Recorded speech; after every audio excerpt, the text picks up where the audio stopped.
Bonjour, merci de nous retrouver pour cette émission économique sur LCM. On va aborder un des grands sujets de l'entreprise en France, celui de la pénibilité du travail, avec des notions qui concernent bien sûr la compétitivité des entreprises, l'embauche et puis tout simplement les relations au travail et la santé des salariés. Alors, on va évoquer ce thème de la pénibilité à travers l'expérience d'une entreprise locale, l'entreprise Proclair, spécialisée dans le nettoyage, donc un secteur, Jean-Louis Touré, vous êtes le président de cette entreprise qui n'a pas forcément toujours une très bonne image, et faire des efforts concernant la pénibilité, ça permet aussi d'améliorer l'image des entreprises du secteur. Laetitia Six, qui est engagée dans le secteur sur le plan de la fédération, mais également directrice générale de l'entreprise Proclair, est aussi avec nous. Et maître Nathalie Holmer nous précisera un petit peu quelles sont les contraintes qui pèsent, on peut dire comme ça, sur les entreprises par rapport à cette loi sur la pénibilité qui a été votée. Les décrets d'application sont sortis et il y a donc des obligations depuis peu de temps qui concernent l'ensemble des entreprises, pas toujours les entreprises de plus de 50 salariés, c'est souvent le cas en France. Là, c'est vraiment toutes les entreprises qui sont concernées. Alors, Jean-Louis Touré, cette entreprise Proclair, d'abord peut-être un petit tableau, une petite carte de visite de l'entreprise Proclair. Rapidement, d'abord c'est une entreprise marseillaise, mais qui est aussi à Aix et à Lyon. Nous avons 350 salariés. C'est une entreprise qui est à la fois ancienne, puisqu'elle a bientôt 40 ans, mais c'est une entreprise jeune, puisque par exemple l'encadrement, et vous voyez Madame Six par exemple, qui en est la patronne, l'encadrement a 35 ans d'âge moyen.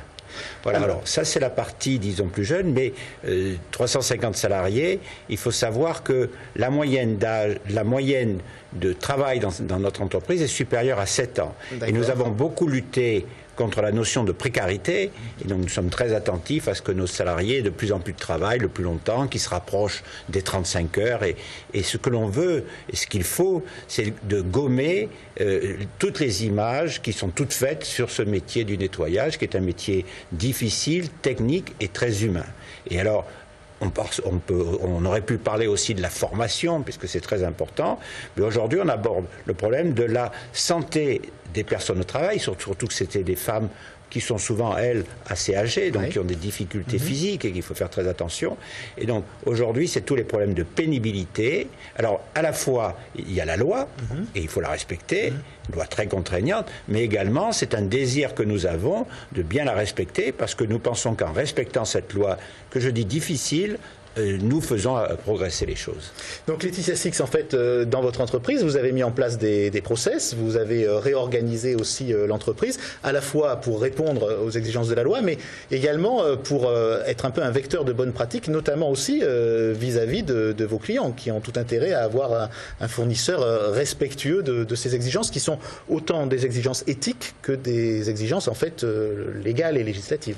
Absolument. Alors c'est tout à fait ça. Alors la particularité de Proclair est d'avoir une durée de partenariat avec ses clients qui est assez longue, qui permet ce travail qui n'est pas facile, qui nécessite de l'analyse et qui nécessite évidemment beaucoup d'échanges. Et les réalisations bénéficient en général à la fois à nos agents en termes d'ergonomie et de facilité de travail et surtout à nos clients en termes d'efficacité de résultats.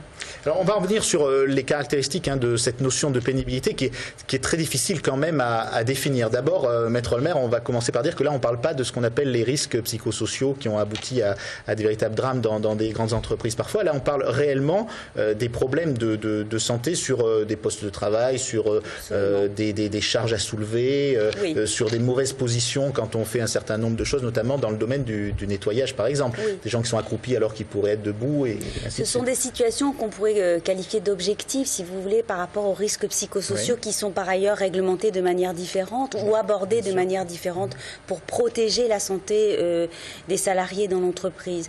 Donc si vous voulez, l'objectif du législateur au départ, sachant que c'est une loi qui était faite au départ pour dans le cadre de la loi sur les retraites, pour permettre une meilleure santé au travail, des meilleures conditions de travail et en conséquence envisager l'allongement des durées de cotisation.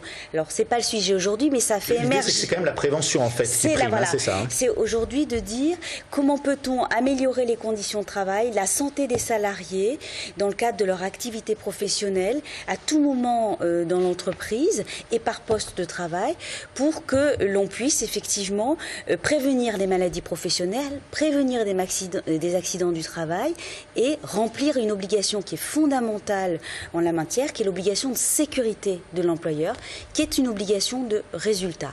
Et dans le cas de votre entreprise, c'est à la fois une notion justement de santé au travail, de bien-être de vos salariés, mais également de performance économique. Absolument. Parce que tout ça, en conséquence, va avoir quand même un avantage pour votre société. Absolument. Donc, d'un point de vue économique, on a un certain nombre de solutions qui ont été apportées.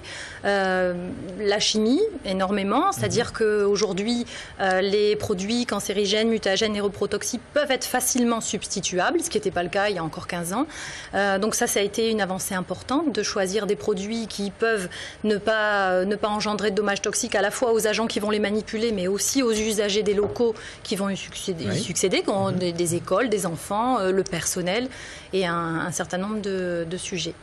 Alors, cette loi, elle s'applique autant, on le disait tout à l'heure en introduction, pour les entreprises de plus de 50 salariés, et souvent il y a ces effets de seuil dans l'économie française. Là, il n'y en a pas parce que l'entreprise qui a 1 ou 2 salariés est aussi concernée par cette loi. Oui, dans le cadre de la protection individuelle, si le salarié est exposé à des facteurs de risque. Alors, comment on le détermine ça, en fait? Et ça, c'est la loi qui le dit, cette loi du 9 novembre 2010, et les décrets d'application qui sont parus en 2011. Oui. Donc, effectivement, et puis il y a les circulaires.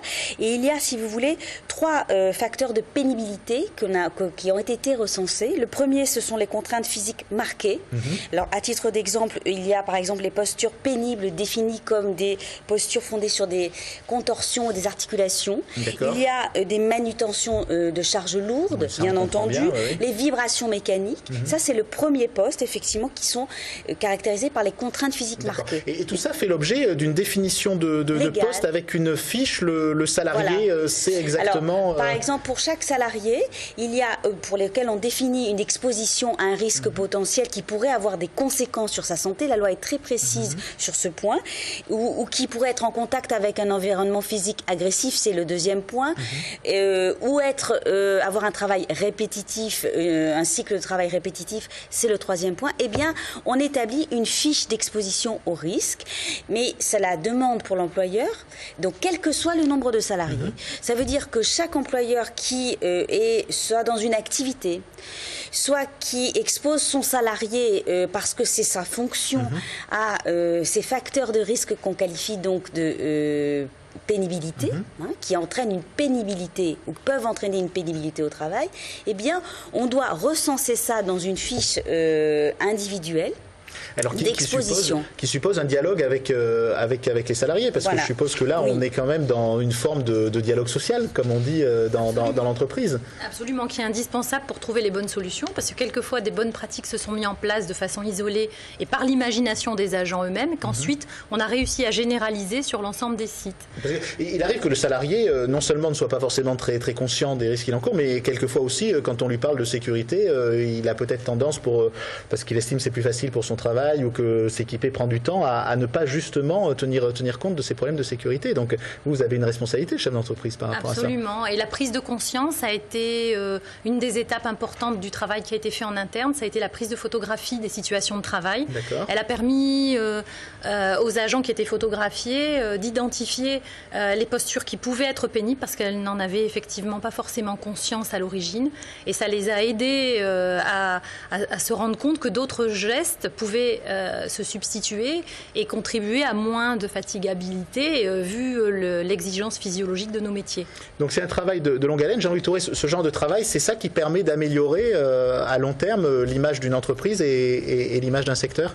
Mais ce que je pense, c'est-à-dire que nous, on s'inscrit dans la durée. Donc notre entreprise est ancienne, moi-même, il y a très longtemps que je suis chef d'entreprise. Et donc si on veut s'inscrire dans la durée, il faut avoir une action continue, assez simple d'ailleurs, mais continue dans tous les domaines, pour pouvoir respecter les règles et avoir des salariés qui aussi, avec nous, s'inscrivent dans la durée. Et à ce moment-là, pardonnez-moi de parler de nos clients, mais nos clients, voyant que nous sommes des gens qui avançons, mais progressivement, normalement, restent avec nous le plus longtemps possible, ce qui nous convient tout à fait et qui doit leur convenir, du moins je l'espère.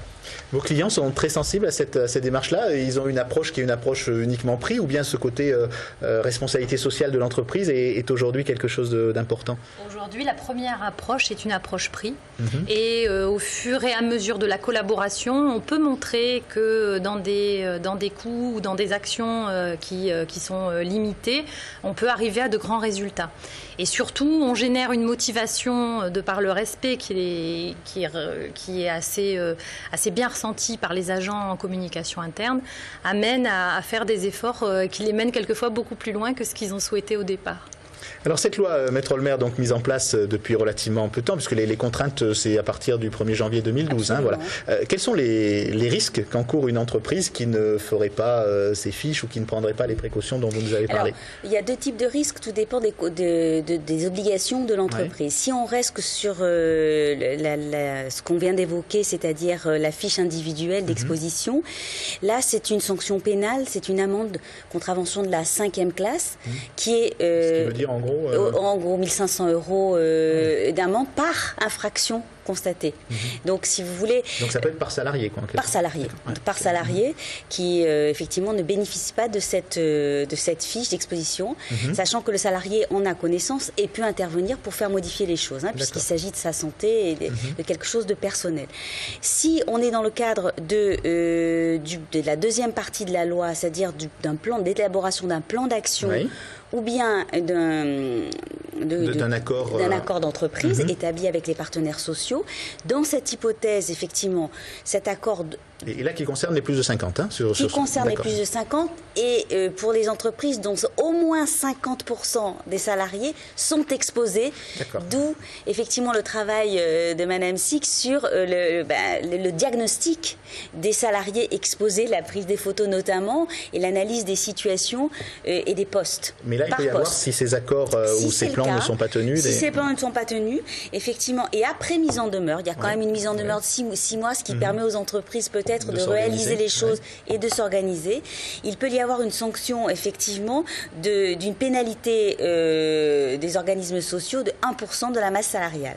Parfait. Alors, maintenant qu'on a bien vu, en effet, l'application de cette loi, c'est vrai que nul n'est censé obliger la loi, mais enfin, le chef d'entreprise, il est quand même obligé de connaître un nombre de dispositifs considérables, et toutes les entreprises n'ont pas forcément des DRH, des secrétaires généraux et autres qui peuvent faire cela. Donc, ça veut dire que dans votre fédération, aujourd'hui, c'est une préoccupation, se dire, il y a une législation qui évolue en permanence, il faut non seulement se tenir au courant, mais parfois peut-être anticiper pour justement montrer qu'on est les bons élèves de la classe, je dirais. Absolument, absolument, on en a besoin.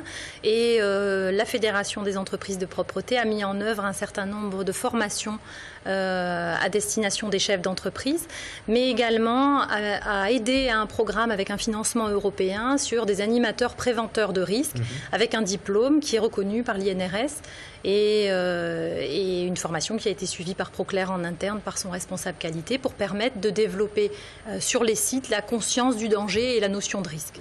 Un dernier mot sur Proclair, le fait que vous ayez cette démarche, que vous ayez aussi le label Amplitude par exemple, c'est important par rapport à vos salariés, par rapport au personnel, par rapport aussi aux embauches que vous pouvez faire dans ce secteur-là? C'est essentiel, c'est vraiment l'axe de communication interne qu'on a choisi, de porter à l'information de nos salariés pour leur donner du sens et pour leur donner la motivation nécessaire à la continuité de l'ensemble des projets. Et on a déjà quelques bons résultats en termes de diminution du nombre de jours d'arrêt de travail, en termes de diminution de turnover, de démission, etc. Merci d'avoir été avec nous pour évoquer ces sujets, et puis à très bientôt sur le plateau de LCM. Merci. Merci.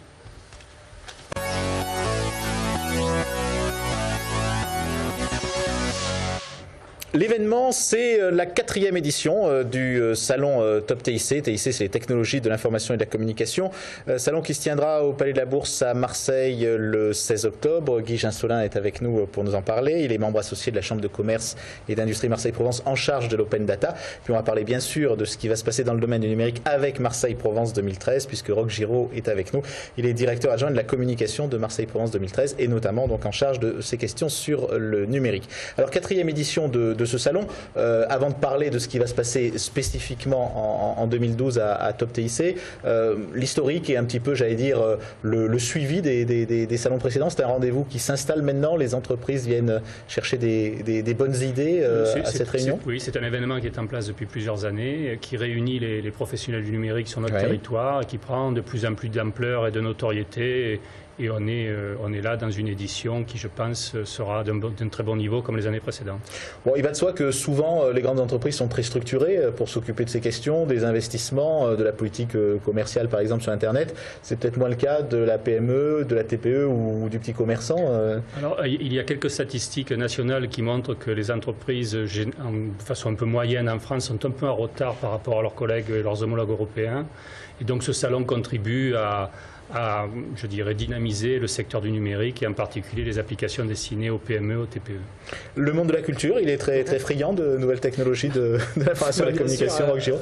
Nous, d'abord, il y a toute une partie e-tourisme qu'on travaille pas mal. D'accord. Et puis on est vraiment dans les services un peu contributifs à l'accueil et à la mobilité, aussi bien pour les résidents que pour les visiteurs. Donc c'est assez important pour nous de nous associer à ce type d'événement parce qu'on a aussi un message de pérennisation de ce qu'on fait et c'est assez important qu'on puisse s'associer au monde de l'entreprise dans ce cadre-là.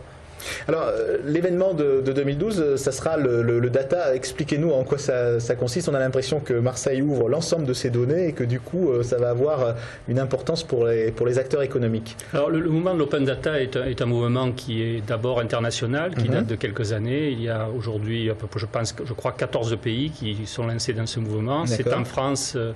Ça a été par le gouvernement précédent, favorisé. Une équipe ministérielle avait été mise en place et plusieurs régions se sont lancées, dans la région PACA, la région Provence-Alpes-Côte d'Azur récemment. Et donc que s'agit-il? Il s'agit pour l'État, les collectivités territoriales ou les administrations de mettre à disposition du grand public ou des entreprises pour des raisons qui peuvent être économiques ou qui peuvent être simplement de l'information, les données que ces organismes ont à disposition, des données publiques. D'accord. Alors on lit beaucoup que par exemple ça permet de trouver un taxi, de connaître l'horaire d'un bus, ça c'est quand même des choses qu'on peut aller chercher soi-même. Donc quelle est réellement la nouveauté et comment ces informations sont-elles recoupées avec les acteurs économiques? La nouveauté bien entendu n'est pas de faire ce qui existe déjà, ça serait plutôt de permettre à partir de données qui aujourd'hui, bien que publiques, ne sont pas facilement accessibles, faire en sorte qu'en les rendant accessibles, des entreprises développent des applications qui donnent au grand public accès à ces données. D'accord. Et donc, dans le cadre de Marseille-Provence 2013, il y a un lien, vous le disiez à l'instant. Parce qu'en fait, c'est un peu une problématique d'agrégation des données. C'est-à-dire que Marseille-Provence 2013, nous, on fait un programme officiel, donc avec près de 900 événements. Après, on a une problématique d'information, de diffusion, et les gens ont besoin de savoir où c'est, comment y aller. Donc, on a une problématique de transport, où se loger pour les gens qui ne sont pas de la région. Donc, on a une problématique hébergement. On a comme ça toute une série de problématiques partagées pour lesquelles l'ouverture des données publiques nous permet en fait de mettre sur le même système les différentes choses. Voilà, on est appelé. Guy Jonsola est une victime des nouvelles technologies de l'information et de la communication. Ça arrive, vous inquiétez pas. Simplement, par rapport à ce qu'on disait tout à l'heure, ça signifie qu'aujourd'hui, votre rôle à la Chambre de commerce, c'est de faire en sorte qu'il y ait plus d'utilisateurs de ces technologies, y compris de l'open data, et donc de développer tout simplement du e-business ou du e-commerce. C'est le but fondamental. Ce que nous souhaitons et ce que nous espérons dans ce programme, c'est que plusieurs entreprises du secteur du numérique s'intéressent à cette ouverture des données qui sont des données de la région, qui concernent par exemple le conseil régional, la chambre de commerce ou la mairie de Marseille, et développent des applications qui, d'une part, intéresseront, nous l'espérons, le grand public, mais aussi pourraient plus particulièrement cibler l'événement de 2013. D'accord. C'est un accès gratuit à ces données-là? Je pose la question. L'accès des données publiques dans l'open data est absolument gratuit. D'accord. Et cet accès se fait à partir de quoi? À partir d'un iPhone, d'un iPad, d'un téléphone, d'un ordinateur? Ce qui se passe en fait, c'est que les données elles-mêmes, elles sont mises à la disposition des développeurs, des créateurs de start-up, des entreprises de toute taille, et puis aussi des étudiants, enfin toute personne qui s'en saisit. Et en fait, c'est ces gens-là qui vont faire des applications, des sites web, etc. pour qu'il y ait un assez grand écosystème en fait de services qu'on peut rendre sur le sujet. On dit souvent quand même que la gestion de l'information, c'est quelque chose de difficile pour une entreprise. Est-ce que cet afflux nouveau d'informations, ça va pas quand même poser des problèmes, ou au contraire, pourquoi pas créer des emplois? Parce que cette information, il va bien falloir la gérer, la trier, l'utiliser. Là, on a l'impression que ce sont des sources importantes qui se déversent sur les entreprises. Il faut faire le tri quand même. Oui, en fait, l'afflux d'informations, il est déjà là pour tout le monde, y compris pour les entreprises. Donc là, on est plus dans la possibilité d'avoir des applications nouvelles et des services nouveaux avec des données existantes devenues accessibles. D'accord, mais ça demande quand même une organisation, donc il y a des professionnels qui vont se créer, on peut espérer des emplois à la clé on l'espère. Je peux vous donner un exemple très simple, qui est par exemple la Chambre de commerce rend public, donc Open Data, les données qui concernent les entreprises de l'esprit client. L'esprit client rassemblant les professionnels du commerce, les professionnels du tourisme, qui ont signé la charte esprit client pour 2013. D'accord. On peut facilement imaginer que des entreprises ayant la totalité des coordonnées de ces commerçants et de ces artisans ou de ces hôteliers puissent imaginer des applications à destination des visiteurs de 2013 pour je dirais, agrémenter leur visite ou augmenter leur niveau d'achat ou je ne sais quoi d'autre. Puisqu'on est volontiers critique à Marseille, c'est pas trop tard de lancer ça à 3 mois de l'événement? Alors d'abord, nous, on s'est lancé très très tôt, parce que dès 2010, on a ouvert nos données, donc le programme officiel. Donc les 900 événements entièrement géolocalisés en bilingue qui sont exploitables par toute entité en fait qui voudrait développer des services par rapport à ça. C'est très important parce qu'en fait Marseille pour 2013 c'est un projet littéralement métropolitain pour lequel on le sait en fait les sources de données, les autorités de transport, les différentes compétences sont éparpillées un peu sur le territoire. Donc il y a une opportunité aussi de réunifier tout ça. Ensuite, c'est vrai que là, on a l'occasion, on travaille avec la Chambre depuis assez longtemps là-dessus, de lancer un concours Open Data. En fait, c'était lié au fait que les données, en tout cas celles de Marseille 2013, n'étaient disponibles qu'à la fin de cette année, parce que c'est le programme. Maintenant, on fait confiance, nous, aux développeurs et aux créateurs d'entreprises. En quelques mois, ils ont le temps de créer des choses. Voilà. Vous allez filtrer un peu tout ça, cette création d'entreprise. Vous allez donner un label aux créateurs pour Marseille 2013, comme vous l'avez fait pour le programme? Oui, tout à fait. On a l'intention, on espère avoir de nombreux candidats et on a mis en place un petit concours. On a appelé ça les trophées du numérique 2013 et on remettra des prix aux meilleures entreprises, enfin celles qui auront les meilleures solutions, après être passé devant un jury en mars 2013. D'accord. Ça demande des capacités informatiques importantes pour les acteurs, parce que quand on parle data, avant tout ce qu'on voit c'est des espèces de grands cubes. C'est vrai que présenté comme ça a l'air peut-être un peu complexe, mais non, en fait c'est assez facile. C'est les data dont on parle, c'est généralement des bases de données, petites ou grandes, donc c'est quelque chose que les développeurs ont l'habitude de traiter. Ce qui est assez intéressant, c'est que justement ça laisse la partie imagination, la partie création de business model du côté des entreprises, des gens qui veulent créer un service. Donc nous, on apporte la data, le programme pour le coup. Pour le reste, c'est les entreprises qui voient ce qu'ils en font et comment ils le font. Donc c'est vraiment à portée d'à peu près tout le monde, quoi. Il y a eu une réunion importante à Chorges au niveau de la région, des comités régionaux du tourisme, sur le tourisme par Internet, puisque vous en parliez. C'est, je crois, dans la région, à peu près un tiers des services ou des marchandises vendus par Internet. Vous comptez le développer encore plus. Aujourd'hui, vous avez une demande de certains acteurs qui sont des ressortissants de la Chambre de commerce pour dire il faut que vous nous aidiez à développer la vente par Internet? Alors, je ne sais pas, je ne pense pas que la demande soit aussi précise et aussi sérieuse que ce que vous le dites, mais en revanche, il y a un intérêt des entreprises du numérique pour développer l'e-commerce qui est certain. D'accord. Et qui demande justement plusieurs applications, des sites, enfin autre chose que simplement le fait de dire bon voilà on est référencé et puis on peut venir nous trouver sur Internet. Oui, parce qu'en fait il y a toute une multitude d'usages qu'on ne prévoit pas forcément à l'avance. Nous, par exemple, on prévoit de présenter le programme. Maintenant, selon ce qui intéresse les gens, il y a des gens qui vont faire, par exemple, un focus sur les expos. Donc, une société qui s'intéresse à la promotion des expos, elle va créer une application, nous, on a déjà plusieurs vues, uniquement sur les expositions. Donc, il y aura un plus grand focus éditorial, il y aura une plus grande qualité d'information. Et c'est pareil pour un peu tous les secteurs, et particulièrement le secteur du tourisme, où en fait c'est une masse qui se répartit ensuite entre différentes catégories. Les city breakers, ceux qui viennent juste pour le week-end, n'ont pas vraiment les mêmes besoins que vous appelez ça les city breakers? Les city breakers, voilà, ceux qui viennent, par exemple sur l'aéroport de Marseille-Provence, où on a énormément maintenant de destinations. Eux, ils sont sur des séjours courts, ils n'ont pas la même consommation de produits, y compris de produits culturels, que nous, enfin que les résidents du territoire ou que les Parisiens qui descendraient. Il y a quand même à chaque fois, et ça pour les offices du tourisme, pour Bouche du tourisme, pour le CRT, c'est assez important de pouvoir comme ça avoir une offre un peu segmentée et précise. Le sujet, pardon, allez-y. Et nous espérons avoir de bonnes surprises, c'est-à-dire en fait justement être surpris par le type d'application ou de solution qui pourrait être proposée par les entreprises dans ce cadre. Le sujet du transport, il est très important, on le sait, dans les débats politiques et économiques autour de Marseille, de la métropole, du pôle métropolitain, etc. Aujourd'hui, un outil comme celui-là, ça peut servir justement à faciliter faciliter les déplacements et l'information sur ces déplacements? Alors, des applications pourraient être développées autour du concernant ou autour du transport, tout à fait. C'est une utilisation, je dirais, assez classique de ce type d'application et d'outils. D'accord. Par rapport au grand public qui peut utiliser ces futurs outils, vous avez prévu aussi de la communication autour de Marseille France 2013? Oui, bien sûr. Nous, on a des missions quand même qui sont principalement focus sur le programme officiel. Après, on a une problématique d'information, on a une problématique de diffusion du programme. Bon, on a des problématiques de mobilisation et de promotion, mais qui sont autre chose. Mais sur la partie information, c'est certain qu'on a besoin de mettre à disposition toute une série d'outils. Qui visent à la fois le local, le régional, le national et l'international. On a des problématiques de langue, on a des problématiques de typologie en fait, de public, donc c'est quand même assez complexe.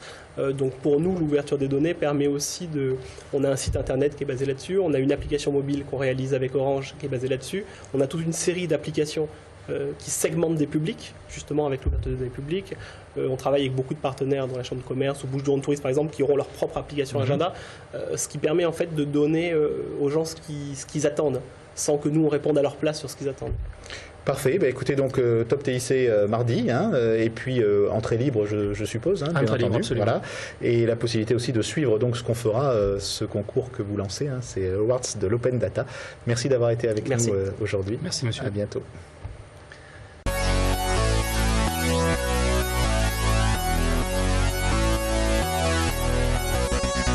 Pour revoir ce programme, lcm.fr.